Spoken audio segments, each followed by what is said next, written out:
Hi, everyone. My name is Kate Chance. I'm the Faith Liaison with Montgomery County, and we host faith community town halls every once in a while to connect folks to resources within Montgomery County. It has been a while since I've hosted a town hall, and Sapna here and I have been talking for quite some time about putting this town hall together. So I'm glad that we could finally do this. Before we get started, I have a little bit of housekeeping. The first is that we're going to be celebrating Arab American Heritage event on the 30th at the Rockville Executive Office Building. I'll put more information in the chat for that, but it'll be the 30th at 3 p.m. And we're also partnering with Interfaith Works on May 6th at 10 a.m. We're hosting a volunteer fair so that folks can advertise volunteering opportunities and folks can look for new ways to volunteer within Montgomery County. So I'll include both bits of information in the chat. But I wanted to pass it off to our lovely guest here today so that we can learn more about resources for foster parents and opportunities for foster parenting here in Montgomery County. I know that the faith community is always looking for ways to better be involved in their community and support those in need.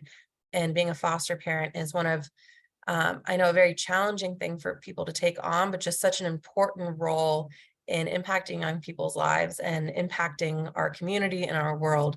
So Sapna Shankar is the foster parent recruiter and a social worker for child welfare services here in Montgomery County. And she's going to present and share more with us and then take some time at the end to answer questions. So I'm going to pass it over to you. Thanks, Kate. Yes, we've been emailing for a while trying to come up with a mutual date. So I'm glad this worked out. And thank you for having me. And thank you all for taking time this evening to be here. I do have a slide presentation that I'll sort of work through as I'm talking. So I will go ahead and share my screen and start that. All right. And if anyone has any problems seeing that, feel free to let me know. But hopefully you can all see that. So welcome. As Kate said, I'm going to be sharing about our foster parenting program. I'll be going through a little bit first about just general, the vulnerable children in our county and kind of what it means to be in foster care, what the demographics of our foster youth look like, and then sharing some more specifics on resources and ways to help, ways to partner, because as Kate said, faith community plays a very big role in communities and supporting vulnerable all residents, but especially these vulnerable ones. And so I'm happy to be here and sharing some of this information. So let me find my little, okay.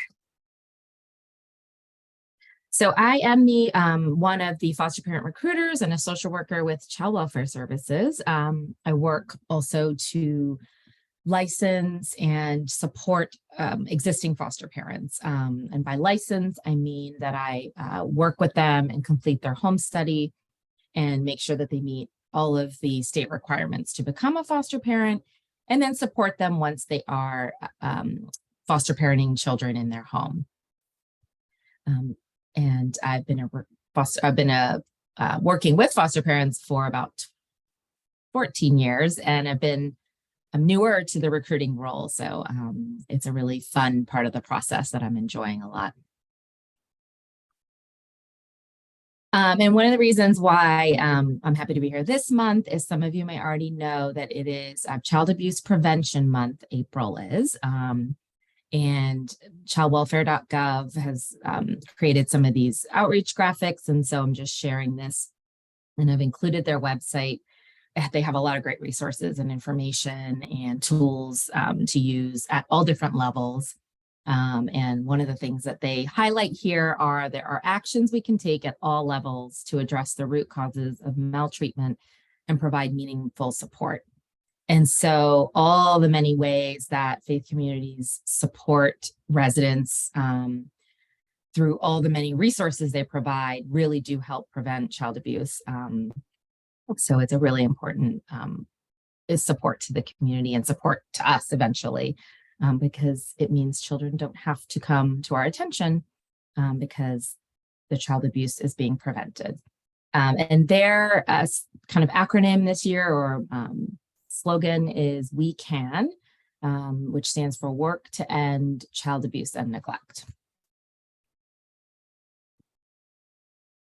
So this is just a graphic to show percentages of children in Montgomery County. So this was taken from the 2022 census. So, as recent as we can get. And we have about 22 and a half youth under the age of 18. And out of those 22, about 6 are under 5. So a pretty, decent size of our population are vulnerable, are under 18, are youth. And this was to show the poverty rates, the national rates versus the rates in our county, because poverty can be a significant contributing factor to child abuse or neglect. The national rate is around 12 to 13%. And Montgomery County's is around 9.5. So we're pretty on par with the national rate, really. There are a lot of residents and children, especially who live below the poverty line.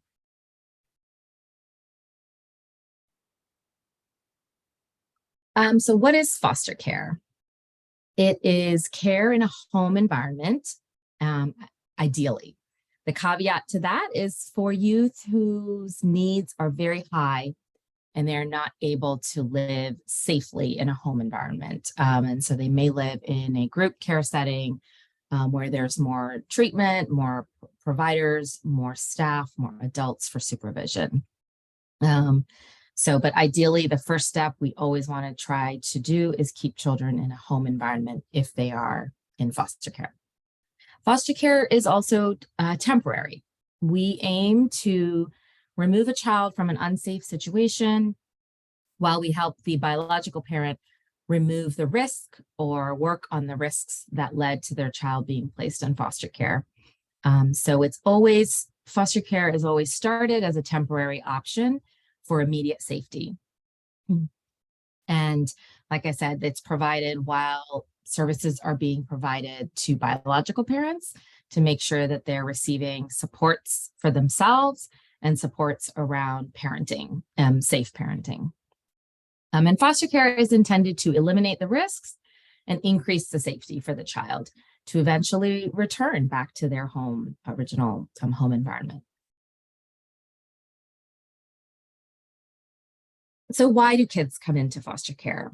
Some of the issues faced by families nationally and obviously locally here can be substance abuse, mental health, domestic violence, parent being incarcerated, or generational abuse, where parenting skills have often involved physical punishment, or poverty there's generational poverty. And so some of those issues get passed down from generation to generation.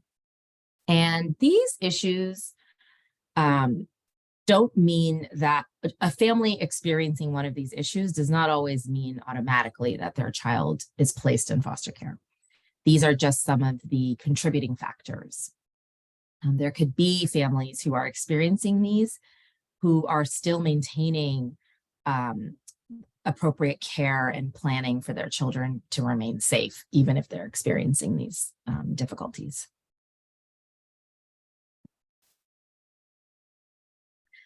The types of abuse that children might experience or that we get contacted about are most often physical abuse or neglect. Neglect is a very high incidence of report.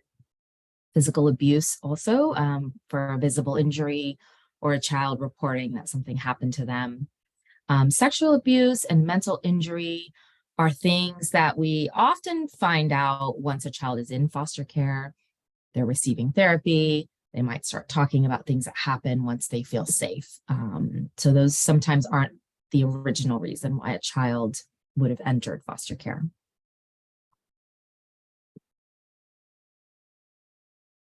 And foster care gives children a safe place to live while their parent works to correct unsafe behaviors until they can be safely reunified.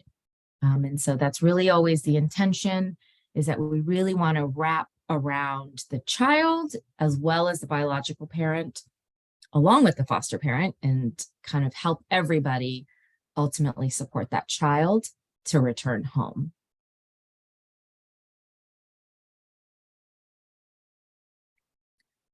How do kids come to our attention? We receive calls through our screening hotline. Some of you may already know that number, but that is the first entry into the child welfare system. Is a phone call is received by our screening department, and it can be anybody who calls. It can be a teacher, a pediatrician, another health professional, a therapist, a neighbor, a relative, a community member. Sometimes people call who know the names and the details about the family, and sometimes they call just to share an observation or something they may have seen.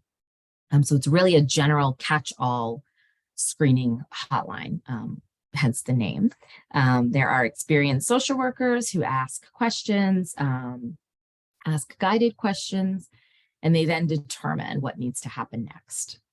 So this kind of gives you an overview of a 10-month period last year, where we received about 9,800 calls in that 10-month period. And out of that 9,800, a little over 5,900 were reports of abuse or neglect, or some form of maltreatment of a child. And out of that number, 2,100 were actual investigations, or what we call referrals. And what that means is somebody reported information that is detailed, credible, with information for us to follow up on. And therefore, a social worker was able to connect with that child, with the family, conduct interviews, and explore and investigate what's going on. And so we get a lot of calls, and they do get narrowed down to the most credible and the most investigatable situations. So as of January of this year, we had 341 youth in foster care. And I'm pretty certain that number has definitely gone up in the last couple of months even. We used to have about 430 or so on average, between 400 and 430 youth ongoing around that number before the pandemic. The pandemic, interestingly, kind of changed how many children we had in foster care. It changed how many children came to our attention because they were not in school. They weren't engaged in community services. People weren't maybe seeing what was going on. And interestingly, some families, because of the pandemic, because of maybe increase in flexibility of working from home, or maybe a parent was out of work, but less stressed. Interestingly, we actually saw a decrease, not only in the number of kids who came to our attention, but actual incidents of abuse or neglect, which I have to say was surprising to us. We assumed that, we would see a surge again once kids went back to school. But so that's been a little bit of a shift in the last few years, along with all the other shifts that we've all dealt with. So this kind of gives you just a breakdown of the age of the youth in our foster care system right now. 34% are 0 to 5. 22% are between 6 and 11 years old. 31% are 12 to 17, and 13% are above 18. So youth are able to stay in foster care in some kind of supported living until they're 21. And at 21, it's what people refer to as they aged out. And what that means is that they no longer qualify for any type of services through the child welfare system. So if they have other needs, then we try to connect them with those services before they leave the foster care system. Sorry, I have allergies, so I apologize. And this gives you a breakdown of the children in care and their race. 51% are African American youth, 1% are Asian, 16% are white, 1% are unknown. And what that means is a parent either, we just don't know, nobody would report it or tell us, or, is some situation where we were not able to find out. 5% were of 2 or more races, and 26% are Hispanic.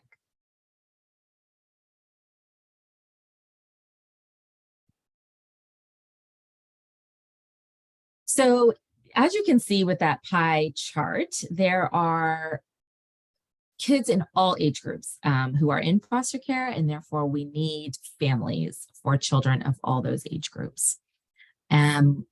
As I'm sure you might be able to guess, teens aren't always on the top of everyone's list, but we always do need homes for all the ages, but especially teens, because they are harder to place and they're actually often probably misunderstood. I've worked with families who wanted to start only with babies or only with elementary age children.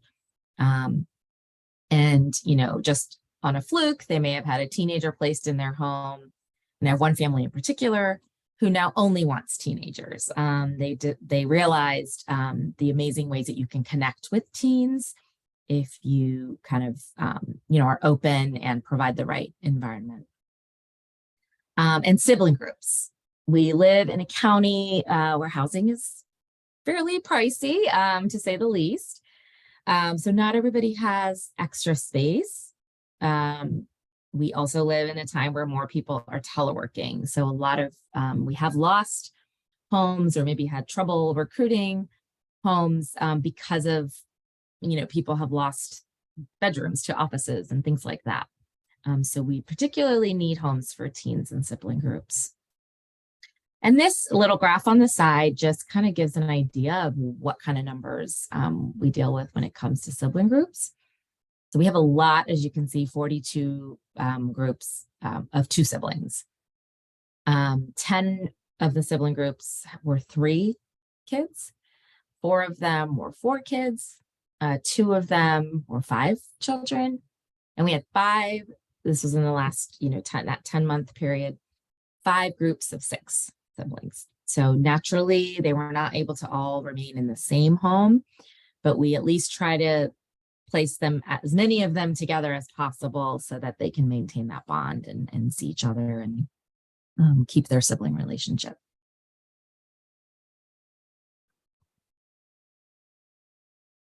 And this gives a overview of the teens, like I mentioned. They're often, some of them leave foster care with services, but maybe not a family home base.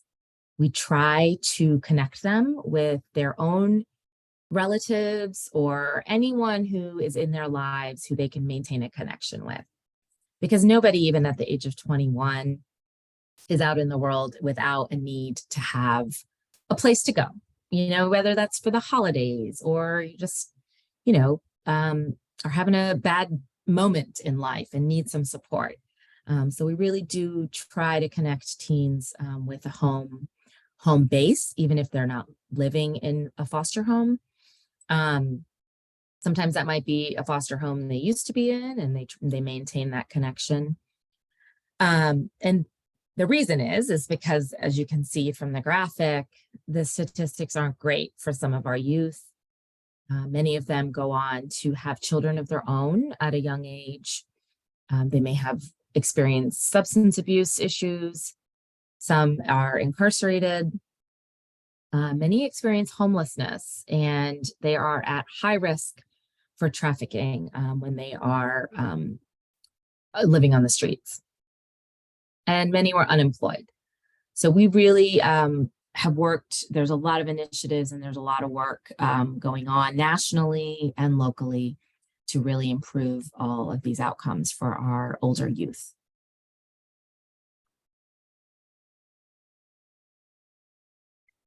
So now I wanted to talk a little bit about our foster families, our foster parents. They truly are ordinary people. They live in the county. Some of them, might also work in the county. They are just anyone who's remotely interested and reaches out to us, comes to an information meeting and goes through the process, and they end up doing really extraordinary things.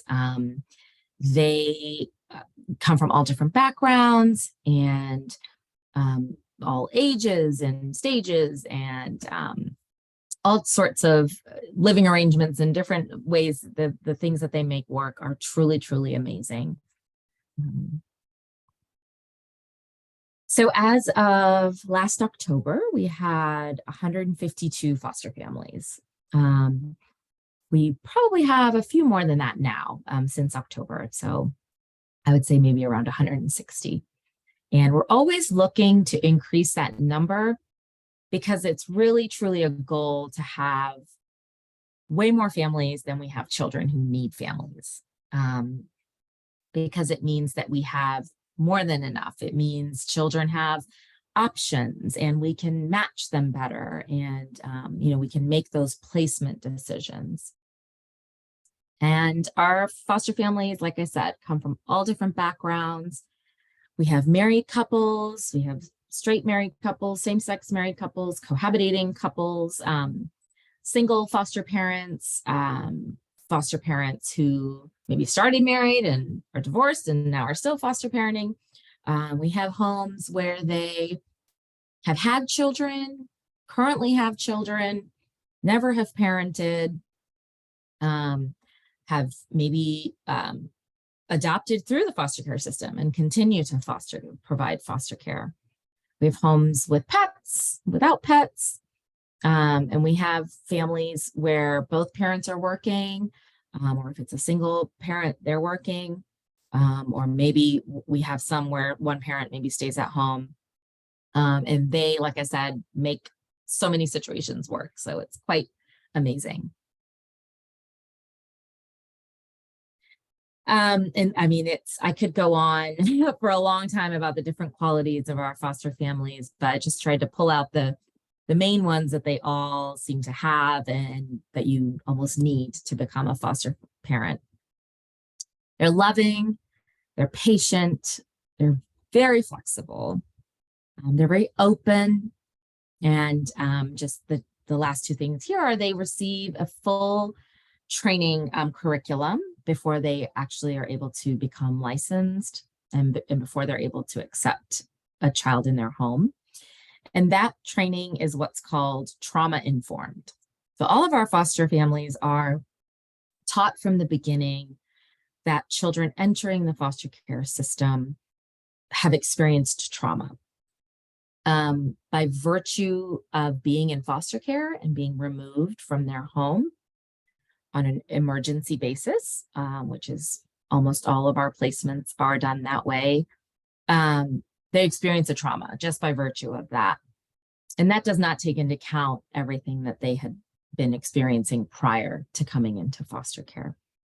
So foster families are very much educated and very much aware that these children are unique in that they are dealing with an extra level of difficulty or challenge. And they also have an extra level of amazing strength and resilience. And all of our foster families have to meet state requirements in order to become licensed. And those are standard requirements set by the state that apply no matter where you live in Maryland.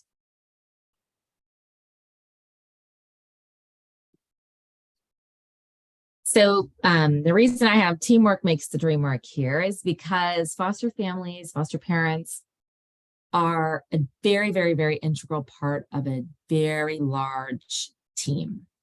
A child in foster care has a lot of people involved in their lives.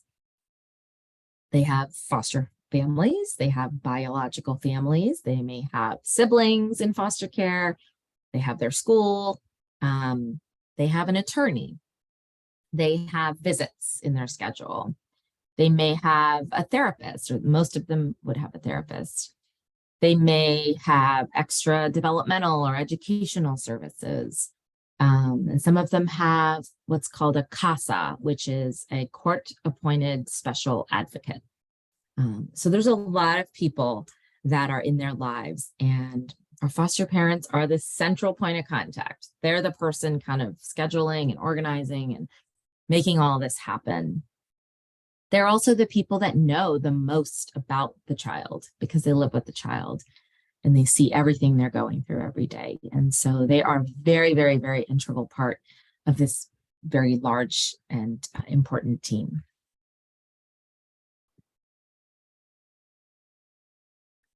So one of the reasons that I'm here to talk to you all is really to give you that overview, give you that background, give you the information on who our kids are, what a little bit of a flavor of what foster parenting involves, and really to ask for your help. One of the most important ways that community members can help, and especially members of the faith community can help, is really helping us spread the word.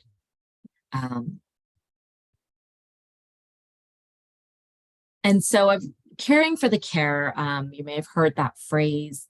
It's usually used with, caregiving with relation to caring for elderly parents or caring for a spouse, but it's really a model that applies to our foster parents.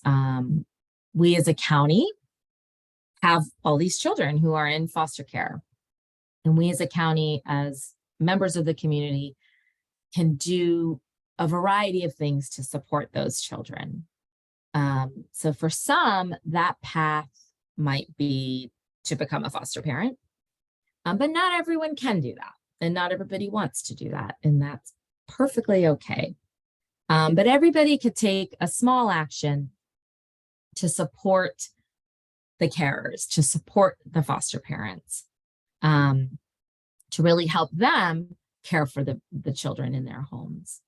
And so that's the model we sort of try to espouse and try to collaborate with as many people as we can in the community, because we know that without that support, foster parents are really doing it alone, and we don't believe they should have to.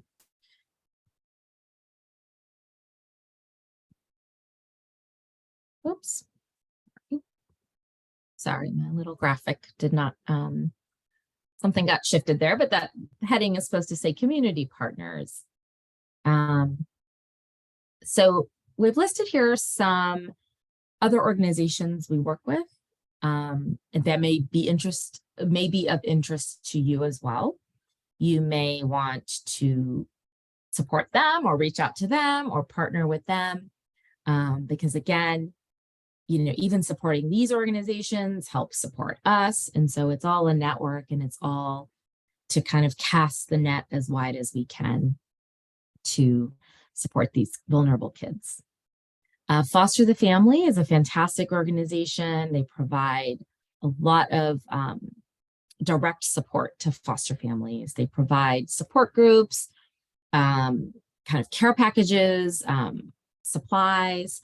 So they're a really great organization, and they're based in this region, as well as, I think, New Jersey. I'm not entirely sure, but I know they're kind of serve the DMV area.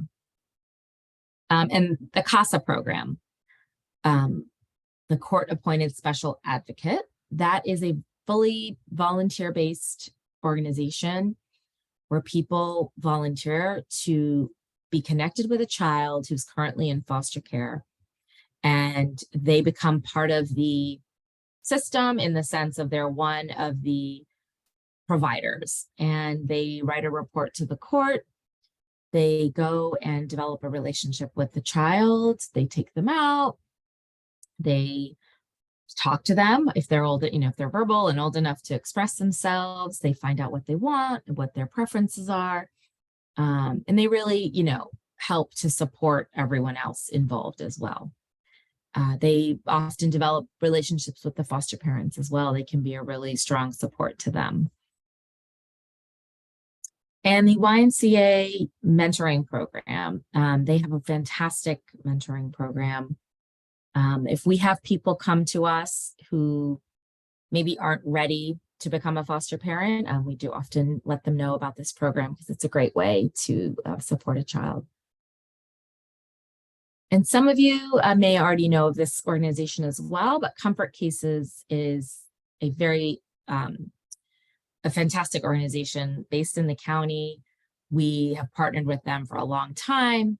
They are really amazing with providing that immediate support by way of actual things for a child who's arriving in a home, staying that night in a foster home. They have then a case with overnight things, soap, toiletries, pajamas, an actual suitcase. So it's a really valuable, organization and a really important philosophy to give that child dignity and care when they're going through a really difficult moment in their lives.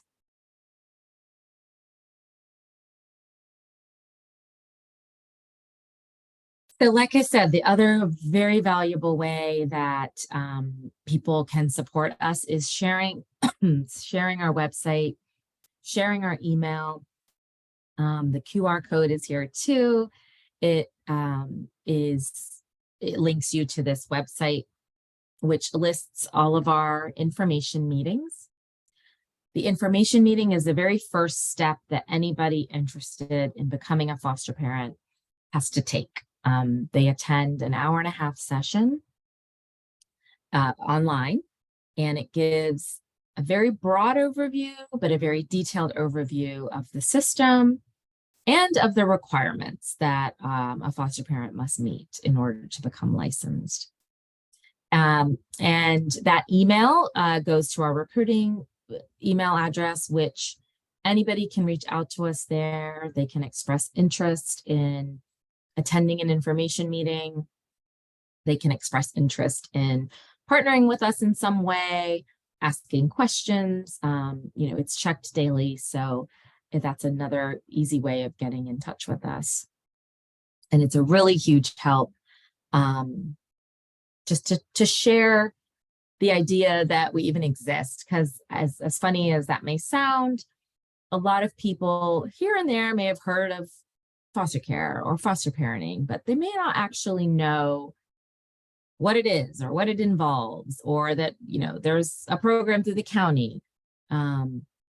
So we really like to, what we call plant the seeds, put the idea out there. Some people come across our paths and go away, and then 5 years later, they may come and follow through with the process, because it's a big step. It's a big deal. It's a big commitment. And so, when people come to us, they're very ready.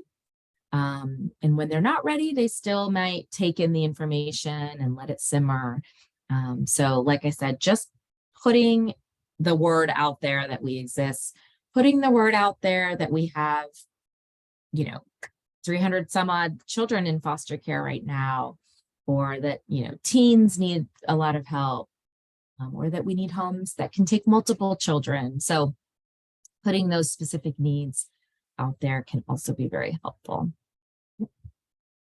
And another way that we've partnered with a variety of faith communities in the past has been, through in-kind items or specific maybe projects, service type of projects.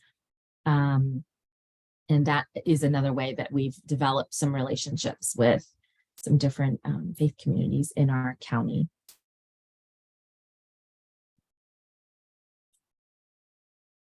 We've also gone out and talked to communities, or a group of them. We've gone to specific congregations or events, or, there might be multiple organizations that are having an event, say, or multiple organizations that might come together, and we could present an information session to them. Again, to present information with the idea that people there might want to become a foster parent, but also to present the idea that there's ways to support people in your faith community who want to become a foster parent. So there's the people who want to apply and go forward, and then there's everyone around them that can find a way to support them in that process.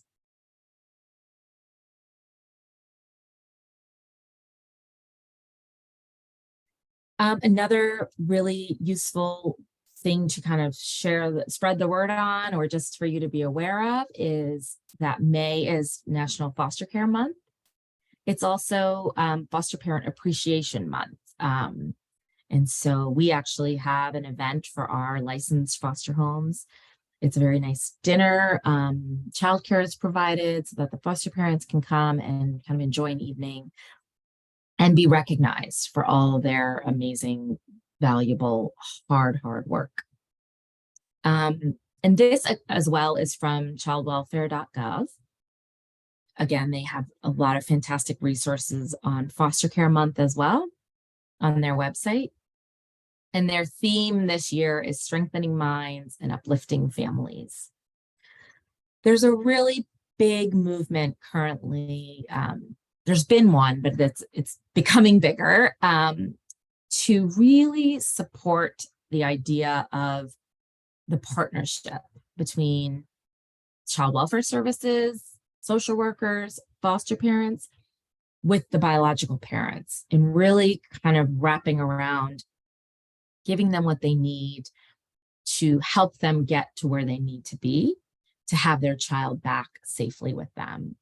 Because the research shows more and more that other than the safety risks, children are much better off mentally, emotionally when they're with their family, whether that's living with a biological parent, whether that's maybe living with a grandmother or an aunt and having contact with their biological family, or whether that's remaining in their foster home, maybe being adopted by their foster home, but still having that connection to their biological family.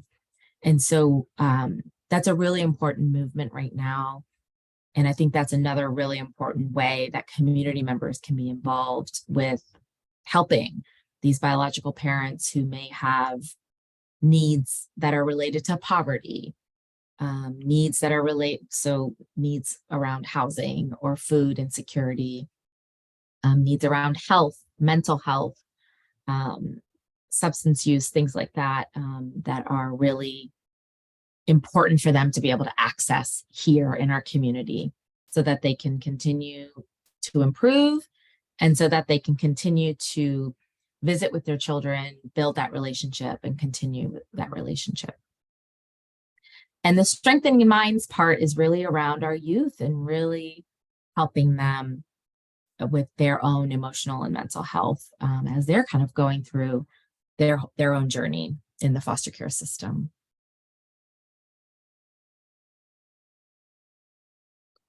That brings me, let me just make sure, to the end. If anyone has any questions, I'm happy to answer. Let me stop sharing. Yeah, so I'm going to ask folks that if you'd like to ask a question, go ahead and unmute yourselves or ask in the chat or raise a hand. The first question that I have is, could you share a flyer with information so that we can share that with our networks? Yes, absolutely. Can I send that to you, Kate? Or yeah, and then I can okay. send it out to the group. Okay, that would be great. And then Whitney, I see your hand up. Yeah, thank you so much for the presentation. It was very informative, and it's exciting to even learn about this month and that connection to foster care and just the appreciation days and events. Yeah. I had two questions. So one, they kind of tie with each other. One, you were talking about caring for the carer. And then you were also talking about, I know about comfort cases, but also wondering what are some item needs that maybe you all need at the county, that, because I know comfort cases, has their specific items that they put in their comfort cases. Our church has volunteered with them before, but was wondering like if there's other items outside of kind of what comes in that comfort case that you all find that you're in need of. And then what does kind of care for the carer look like, and just kind of like the service in a service opportunity way, maybe for a church to do. Thank you for that question. That's great. We have a volunteer services coordinator who kind of manages or liaises with people who are interested in kind of, I guess, what you're saying, a more of a specific need. And I'm happy to either get your email through Kate or figure that out, and I can put you in touch with her, because she sort of keeps her finger on the pulse of kind of what right now, beyond what you're saying of those the comfort cases type of things, which we, everybody, the community always needs, but there might be other things that either we specifically or other organizations we work with. Okay, I see your email there. So I can connect you with our coordinator, because that would be great. Yes, there's specific Thank things. you. And does the community, do you have like service opportunities? So like the appreciation dinner that you're doing, is that like county staff that puts that on, or do you all look for volunteers to help put that on? We put it on as the staff kind of run it, or, plan it and run it and provide it for the foster parents. But it's definitely something, there might be other, other ways to support that type of an event. So definitely, have your email on hand too, because if there are other ways that a service opportunity type of way that you could support, we could definitely reach out. Great, thank you. Thank you. And I have just a personal question. Yeah. Because fostering has been something that's kind of been on my heart a little bit recently, but I did see like that you said like singles can like do it. Is there a different like can singles take on like siblings? Like, is there kind of restrictions around the kids or families that can be fostered? No, not at all. So the only like restriction would be based on the space in a home. So say you have like a 2-bedroom place, then, one room is for you and the other room is for if you don't have any children in the home. If that other room is large enough, then 2 kids of the same gender, so it could be 2 boys, 2 girls, could stay in that space. Okay. And no, we have, I'm thinking of one foster parent right now who has a daughter. She had a daughter when she became licensed. She then fostered and I think adopted like maybe a 10-year-old, and she currently has 2-year-old twins who came when they were babies, and so she's single and she does it. So yeah, there's no restrictions. There's a number, a maximum that the state will allow in a home is 6 children. Obviously, we would not, we use clinical and best practices, and we would never want to overwhelm somebody. So, but yeah, no, we definitely have people who have multiple kids, even if they're single. All right, feel free to raise hands or unmute if you have questions. Another one that I see in the chat is, what are the basic guidelines such as age, income, living conditions to qualify as a foster caregiver? How many of the foster youth are adopted? So that varies year to year. I'll start with that question first, and then I can answer the other one. But I say on average, we have maybe between 20, 25 adoptions a year. It's a little bit confusing if you're, the system, those children didn't enter last year and now they're adopted this year. Those children